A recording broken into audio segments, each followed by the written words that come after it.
everyone, whoever decides to join me live here for just a few minutes. I'm here to explain a little bit about tomorrow's workout.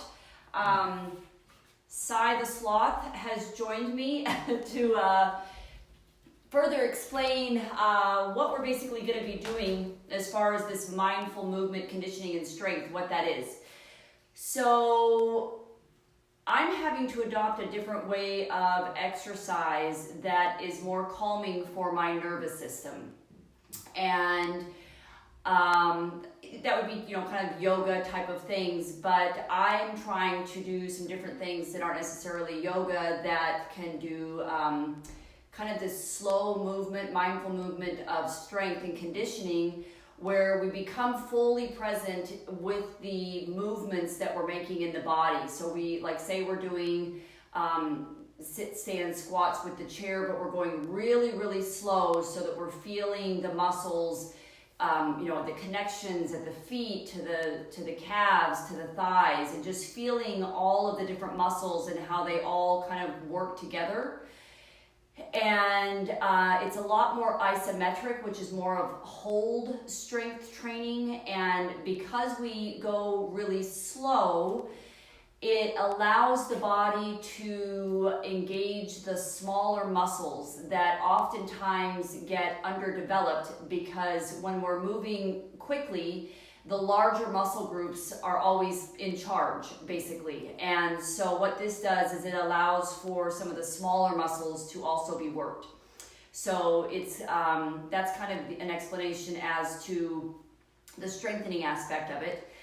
The mind-body connection part of this type of exercise is, while we are doing particular movements, I will actually be talking to you about the muscles that are working, where the connection points are, feeling into the sensations.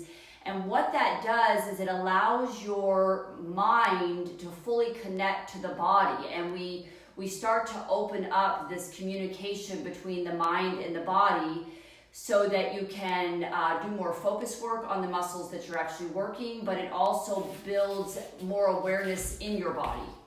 And so hence the building a relationship with your body and that mind-body connection.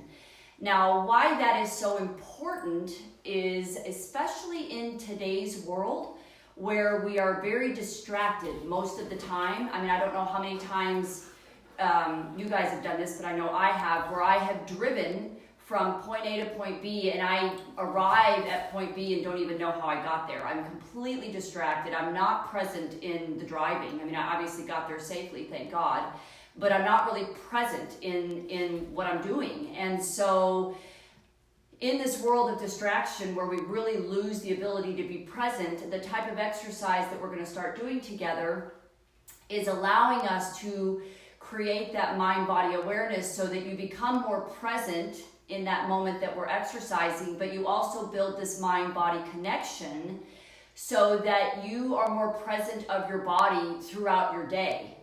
And what starts to happen, it's amazing, because I've been doing this work now for a while, since I've been on my healing journey, so I can speak the truth that consistent exercise, this type of exercise, really does benefit you in so many different ways. But what starts to happen is, throughout the day, you will notice when your body is tense. Like, there's times where I will suddenly feel that my shoulders have reached up into my ears, and I've got a lot of tension there. And I recognize it because I've built that mind-body connection, so I know that I need to relax. I need to just set my shoulders down. It also really helps when you're doing any kind of labor. I obviously do a lot of labor here at the ranch, and a lot of it is heavy lifting and things like that. And it allows me to be more mindful of, when I'm lifting certain things, that I'm engaging the correct muscles. I'm more aware of my body mechanics and what's happening in my movements. So it just allows me to operate more safely throughout my day. Another thing is definitely, aside from the distractions of the world that I just spoke about, as we age, we also lose mind-body connection. It's just part of the aging process. And oftentimes, I'm sure that a lot of people are aware of that older people, one of the the top reasons that older people will possibly die an early death would be from a fall, because they fell and then they couldn't recover from whether it be surgery or whatever happened in that fall. And the fall that we're talking about is not just weakness that can start to happen as we age and just, body mechanics and things like that. But again, it's that mind-body connection. As we get older, we don't put together that when we're walking, that we're picking up our feet. Older people tend to kind of drag their feet. They're not really mindful that they're picking up their feet. We become, as we get older, oftentimes disconnected from what's happening in our body. And so then when we are walking along, we don't recognize that we are tripping over something. We're not fully aware of what's happening, and therein lies the mind-body disconnect. So this type of exercise, again, builds that communication between the mind and the body. An example of that is one of my senior clients told me a story that she was just so proud to share. She works with me. She's been with me for a few years now, comes once a week. She also does some things at home that we suggest for her to do. And in our working together, we do a lot of this work, this mind-body connection and balance work and being really connected to the core. And what happened to her is she does walk on a regular basis outside at a park with some friends, and she started to trip and over a curb or whatever that was and started to go down, but her mind-body connection kicked in and she remembered, I need to tighten my core. So right in that split second, there was this automatic response that she tightened her core and she shot herself right back up, and she did not fall. And she said there was pavement there, it would have been messy. Her friends were just floored that she actually saved herself and was able to stay upright. And that was because in the moment when she started to fall, she made that connection with her body. Her mind said, I'm falling, and her body reacted to what it needed to do. So that's what this work is going to be about when we're doing kind of this slow sloth type of movement, is working on the smaller muscles, being mindful of what's happening in the body as we exercise, being mindful of the breath, and just being really present. So it's slow, and sometimes it feels a little goofy because we are kind of used to just moving. But I promise you, once you can relax into it, it becomes somewhat meditative. You become very grounded in the present because you have to be with the work that we're doing. I'm talking you through. It's kind of like guided meditation while you're moving your body. So that kind of explains it. I'm going to completely admit that I've been doing it for a while, but because I am a type A, fast-paced type of person, and that's all I've ever known for 40-some years, it's still somewhat uncomfortable for me. It feels odd. And so even as when I'm doing it alone, that's not a big deal, but I'm going to be with you guys. And so I'm going to admit that I'm a little insecure in it because I don't really fully know how to instruct it, because I just do it myself. But I figure all I can do is try. And I just want you guys to know that if I seem awkward or if I mess up, I'm kind of learning to teach this type of practice. But I'm hoping as I do it, it'll get easier, and then you guys will kind of learn it, and it's something that you can just practice in your exercise as well.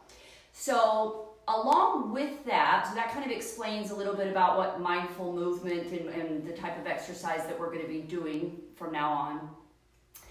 I also wanted to share that when I was exercising before I ended up getting really sick and all this stuff happened with my body. I do believe a lot of the reason that I got really ill, aside from the breast implant illness, aside from just my genetics, all the different things, I do believe that because I was not listening to my body and it was screaming and I just kept telling it to shut up. But I also was the type of person that did exercise almost to abuse myself. And I do know that there are people out there that do the same thing.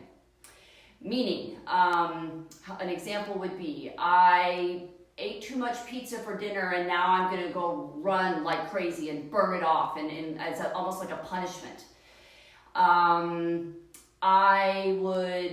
There's there's times where, for me specifically, I would be in an exercise class and they were asking me to do something in that exercise class and I couldn't necessarily do it, maybe my body mechanics or whatever, and then I would get sort of mad at myself and abuse myself and push myself through it and think, well, I have to do that. I would compare myself to others and well, I'm not good enough if I can't keep up with them. And it just, my exercise, it was like either it was comparing to someone else, abusing myself, punishing myself. I enjoyed it. I mean, I did, there's been good times of exercise where it was definitely a good stress release. It helped me to self-regulate my anxiety and different things. But when I had a lot of time to really look at myself and my life when I was laid up, I started to really recognize how much self-abuse was going on in my world. And I didn't know it at the time that I was doing it, but that reflection after. So I have adopted a new way of exercise because my healing journey has shifted me into choosing to build a healthy relationship with myself and to learn to love myself. And so I do believe that it is so important for all of us to recognize exercise as a form of self-care. A lot of people don't like to exercise. I hate to exercise. I don't want to, and I get that, but I think a lot of it is because we also think of it as punishment.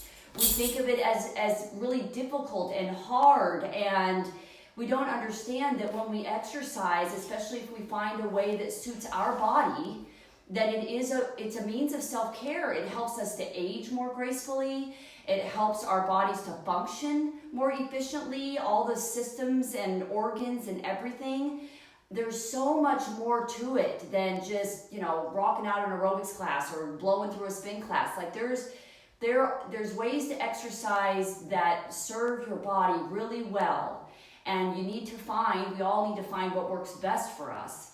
And with that being said, I have found obviously that there's different ways that I need to exercise. I have to switch things up. But I've also recognized as a trainer, I used to train my clients and myself and kind of ask us to do different types of exercises that, in my opinion now, as I look back, were unnecessary. They just... it's not a judgment against some of these certain types of exercises, but for me, what I've recognized is that a lot of different exercises that we do, or different sports or athletics, are very hard on the body, and they're hard on the joints, and they break the body down quicker than it needs to be. And so what I believe in for myself and for the exercise that I'm going to provide here and the exercise that I want to provide for my clients from now on and going forward is functional exercise. It's doing workouts that challenge your body, but only in a way that just builds that strength and not making your body do things that aren't necessarily functional. And again, no judgment against anybody who does those type of things, but it just, in my reality, it doesn't work for my body, and it honestly doesn't make a whole lot of sense to me now when I really think about certain things that I've done in the past or asked people to do that just didn't serve the body well. So I really am going to focus on all types of exercise that simply strengthen our bodies,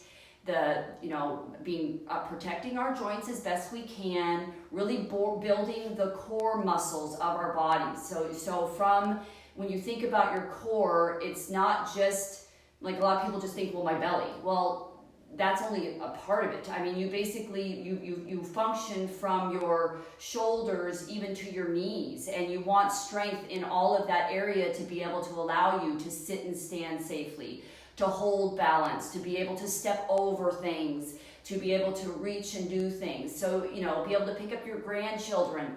So it's different things that we will do that will train the body and allow all of us to be more mindful of how our bodies actually mechanically work, so that we can stay safe in exercise and we can just be more present with what's happening through the exercise.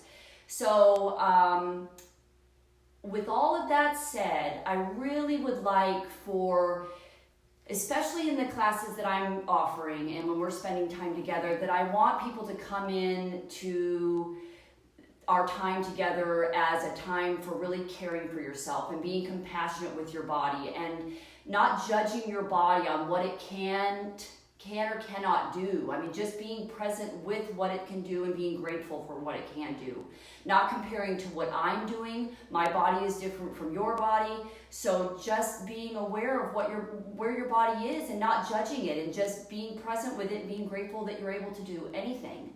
So I really want us all to have that type of mindset, that really gentle self-love type of exercise, not that striving and push and drive and that type.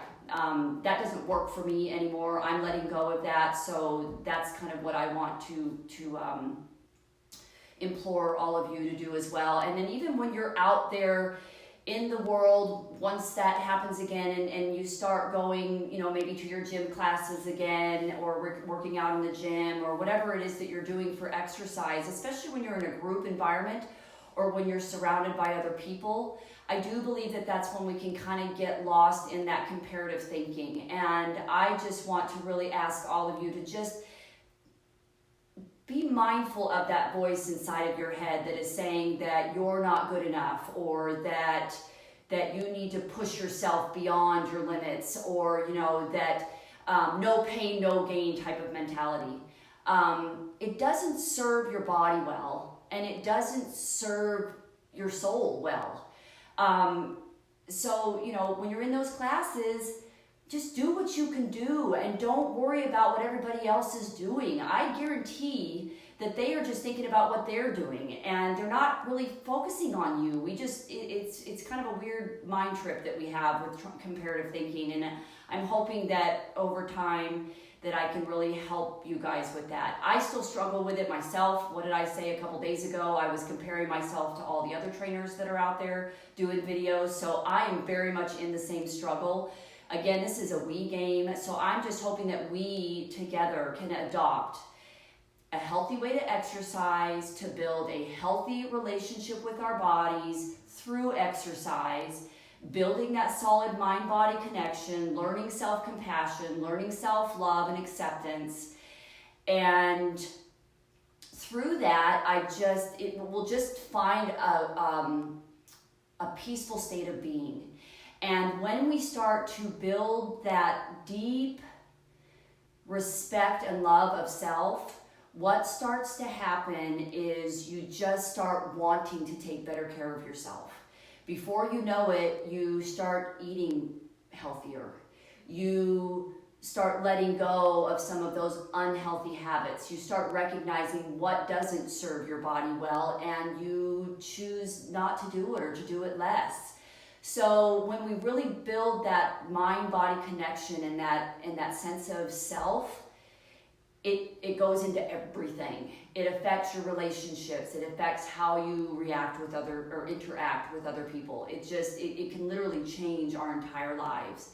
So I'm on this journey with you. I'm still very new at it. It still feels weird and uncomfortable, but I want us to do it together. I want us to really embrace a way of being that allows us to be, it goes into the logo, G-Force, to be fit for life, to be able to live this life, to be able to encompass a body, mind, soul, spirit, full connection of all four of those, so that we can start thriving. We can stop trying to just survive and get through this, but we can actually enjoy this life to the fullest.